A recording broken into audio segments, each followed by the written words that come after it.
Assalamualaikum warahmatullahi wabarakatuh. Kami akan mempresentasikan tentang pembuatan sediaan infusa dan aqua aromatica. Kelompok kami terdiri dari Dita Riftina, Mujiati Wulandari, Nurul Hidayani, Salvi Maisanti, dan Feni Ayu Andini. Kami dari kelas 12 Farmasi A. Yang pertama yaitu infusa. Infusa tidak sama dengan infus yang ada di rumah sakit. Infusum yaitu bahasa Latinnya adalah sediaan cair yang dibuat dengan cara ekstraksi bahan nabati dengan pelarut air pada suhu 90 derajat Celcius selama 15 menit.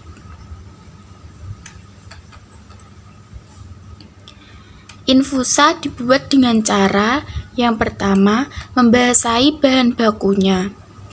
Biasanya dengan air 2 kali bobot bahan dan untuk bunga 4 kali bobot bahan. Bahan baku ditambah dengan air dan selama 15 menit pada suhu 90 derajat Celcius sampai 98 derajat Celcius. Umumnya untuk bagian 100 sari diperlukan 10 bagian bahan. Untuk memindahkan penyaringan yang perlu ditambah bahan kimia, misalnya asam sitrat untuk infus kina, kalium atau natrium karbonat untuk infus kelembak. Penyaringan dilakukan pada saat cairan masih panas, kecuali bahan yang mengandung bahan yang mudah menguap. Simplisia yang digunakan untuk pembuatan infus harus memiliki derajat kehalusan tertentu. Selanjutnya yaitu keuntungan dan kerugian membuat infusa. Keuntungannya meliputi yang pertama, unit alat yang dipakai sederhana. Kedua, biaya operasionalnya relatif rendah. Kerugiannya yaitu zat-zat yang menarik kemungkinan sebagian akan mengendap kembali apabila kelarutannya sudah mendingin atau lewat jenuh. Hilangnya zat-zat atsiri, adanya zat-zat yang tidak panas lama. Di samping itu, simplisia yang mengandung zat-zat album tentunya zat ini akan menggumpal dan menyukarkan penarikan zat-zat berkhasiat tersebut. Contoh pembuatan ekstrak dengan metode infusa. Kali ini tumbuhan yang digunakan adalah daun sirih atau Piperis betelfolium. Kingdom dari daun sirih yaitu Plantae, divisinya Magnoliophyta, kelasnya termasuk Magnoliopsida, ordo Piperales, family-nya Piperaceae, genusnya Piper, spesies Piper betyl. Kandungan kimia dari daun sirih atau Piperis betelfolium yaitu minyak aksiri mengandung hidroksikafikol, kafibetol, estragol, eugenol, metileugenol, carvakrol, terpinen, sesquiterpen, fenilpropan, dan tanin. Khasiat tumbuhan yang digunakan yaitu yang pertama mengobati sakit perut, infeksi, dan sebagai tonik. Yang kedua mengobati sembelit, sakit kepala, nyeri sendi, dan artritis. Yang ketiga mengobati batuk, sariawan, jerawat, keputihan, bau mulut, bau badan, sakit gigi, dan gusi. Yang terakhir menahan pendarahan, penyembuhan luka, dan mengatasi mimisan. Cara pembuatan infusa yaitu yang pertama, simplisia dengan derajat halusnya sesuai dicampur dengan air secukupnya di dalam panci. Yang kedua, panaskan di atas penanas air selama 15 menit yang dihitung ketika suhunya mencapai 90 derajat Celcius sambil diaduk-aduk.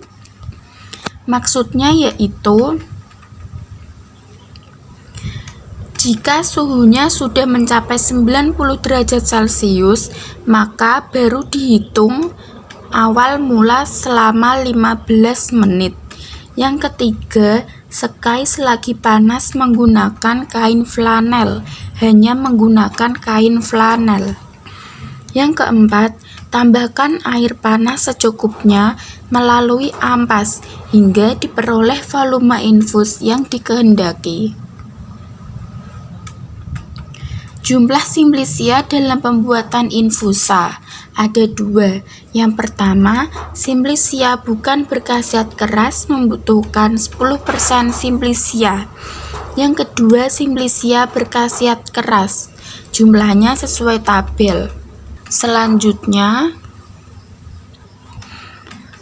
ketentuan dalam infusa untuk 100 bagian infusa.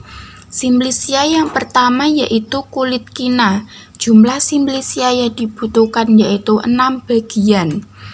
Daun digitalis membutuhkan 0,5 bagian, akar IPK 0,5 bagian, daun kumis kucing 0,5 bagian, sekale cornutum 3 bagian, daun sena 4 bagian, dan terakhir temulawak yaitu 4 bagian. Cara menyerkai. Yang pertama dengan cara panas. Kecuali infusa simplicia yang mengandung minyak atsiri. Yang kedua dengan cara dingin, yaitu infus simplicia mengandung minyak atsiri, dekokta kondurangan, dan daun sena. Yang ketiga, zat berlendir tidak boleh diperas. Contohnya daun sena dan infusa asam jawa. Yang keempat, infusa asam jawa sebelum dibuat infusa, biji terlebih dahulu dibuang dan kemudian asam jawa diremas dengan air hingga menjadi massa seperti bubur. Yang kelima, infusa buah adas manis dan buah adas harus dipecah terlebih dahulu. Yang keenam, jika sediaan tidak disebutkan derajat halusnya, hendaknya diambil dari derajat halus suatu bahan dasar yang kekentalannya sama atau sediaan galanik dengan bahan yang sama. Selanjutnya, aqua aromatik. Aqua aromatik adalah larutan jenuh minyak atsiri dalam air. Di antara air aromatik ada yang lemah. Terlebih digunakan untuk memberi aroma pada obat-obatan atau sebagai pengawet. Air ini tidak boleh berwarna dan berlendir, tapi harus mempunyai bau dan rasa yang menyerupai bahan asal. Ciri-ciri aqua aromatik antaranya cairan jernih atau agak keruh, mempunyai bau dan rasa yang menyimpang dari bau dan rasa minyak atsiri asal. Disimpan dalam wadah tertutup rapat, terlindung dari cahaya, dan ditempatkan yang tempat sejuk. Air aromatik yang tertera dalam Farmakope Indonesia edisi 2 ada 3, yaitu Aqua Menthae Piperitae, Aqua Rosae, dan Aqua Veonisuili. Pembuatan Aqua Menthae Piperitae atau air permen. Yang pertama, larutkan minyak atsiri sejumlah yang tertera dalam masing-masing monografi dalam 60 ml etanol 95%. 2. Tambahkan air sedikit demi sedikit sampai volume 100 ml sambil dikocok-kocok dengan kuat. Ketiga, tambahkan 500 mg talek, selanjutnya dikocok dan didiamkan jika sudah disaring. Keempat, encerkan 1 bagian filtrat dengan 39 bagian. Untuk pemerian dan penyimpanan Aqua rosae dan Aqua mintae piperitae sama seperti Aqua aromatica atau air aromatik yang ada pada slide sebelumnya. Pembuatan Aqua rosae atau air mawar. Yang pertama, larutkan 1 gram minyak mawar atau oleum rosae dalam 20 ml etanol. Yang kedua, saring dan ambil filtratnya. Ketiga, tambahkan air secukupnya hingga 5000 ml. Yang keempat, disaring. Pembuatan Aqua Veonisuli atau minyak adas. Yang pertama, larutkan 2 gram minyak adas atau oleum veonisuli dalam 60 ml etanol 95%. Yang kedua, tambahkan air sedikit demi sedikit sampai volume 100 ml sambil dikocok kuat-kuat. Yang ketiga, tambahkan 500 mg talek, kocok, diamkan lalu disaring. Keempat, encerkan 1 bagian filtrat dengan 39 bagian air. Pemerian dari Aqua Veonisuli yang pertama, cairan jernih atau agak keruh. Jika air aromatik keruh, kocok kuat-kuat sebelum digunakan. Yang kedua, bau dan rasa tidak boleh menyimpang dari bau dan rasa minyak atsiri awal.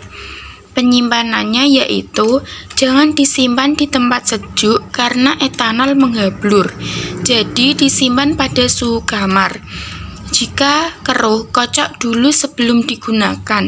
Jika menghablur, Aqua Veonisuli harus dipanaskan pada suhu 25 derajat Celcius, kemudian dikocok kuat-kuat. Kemudian disaring terlebih dahulu sebelum digunakan. Sifat aromatik ada 3. Yang pertama, harus mempunyai bau dan rasa yang merupai bahan asal. Yang kedua, bebas bau empirematik atau bau lain. Yang ketiga, tidak berwarna dan tidak berlendir.